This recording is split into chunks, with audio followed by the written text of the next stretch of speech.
এবার আবহাওয়ার খবর। দক্ষিণবঙ্গে ভারী বৃষ্টির সম্ভাবনা আর নেই, বিক্ষিপ্তভাবে বজ্রবিদ্যুৎ সহ হালকা বৃষ্টির সম্ভাবনা রয়েছে। 21শে জুলাই হালকা থেকে মাঝারি বৃষ্টির পূর্বাভাস। সোমবার পর্যন্ত ক্রমশ কমবে বৃষ্টির পরিমাণ, বাড়বে তাপমাত্রা এবং চূড়ান্ত ঘরমাক্ত অস্বস্তি। এই নিয়ে আমরা কথা বলবো অয়ন ঘোষালের সঙ্গে। আমাদের প্রতিনিধি রয়েছেন আমাদের সঙ্গে টেলিফোন লাইনে। অয়ন, দক্ষিণবঙ্গে ঘ্যানঘ্যানে বৃষ্টি থেকে তাহলে কি মুক্তি? উত্তরবঙ্গের ক্ষেত্রেই বা কি বলছে আলিপুর আবহাওয়া দপ্তর? যখনই মৌসুমী বায়ু প্রবেশ করে এবং বর্ষা হয় তখন কিন্তু মাঝে মধ্যে এরকম ড্রাই স্পেল থাকে 3 থেকে 4 দিনে।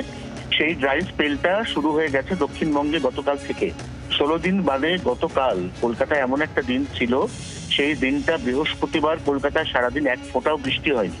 দক্ষিণবঙ্গের মাত্র 3টি জেলায় গতকাল বৃষ্টি হয়েছে, তাও নামমাত্র। উত্তরবঙ্গের ক্ষেত্রে মাত্র একটি জেলাতে উল্লেখযোগ্য বৃষ্টি হয়েছে। উত্তরবঙ্গ আহামরি বৃষ্টি গতকাল হয়নি। এই অবস্থায় আগামীকাল শনিবার থেকে উত্তরবঙ্গে বৃষ্টি আবারও বাড়তে চলেছে। শনি এবং রবিবার উত্তরবঙ্গের একাধিক জেলাতে এমনকি অতি ভারী বৃষ্টির পূর্বাভাস দেওয়া হয়েছে। দক্ষিণবঙ্গে সোমবার পর্যন্ত সেই অর্থে উল্লেখযোগ্য বৃষ্টিই নেই।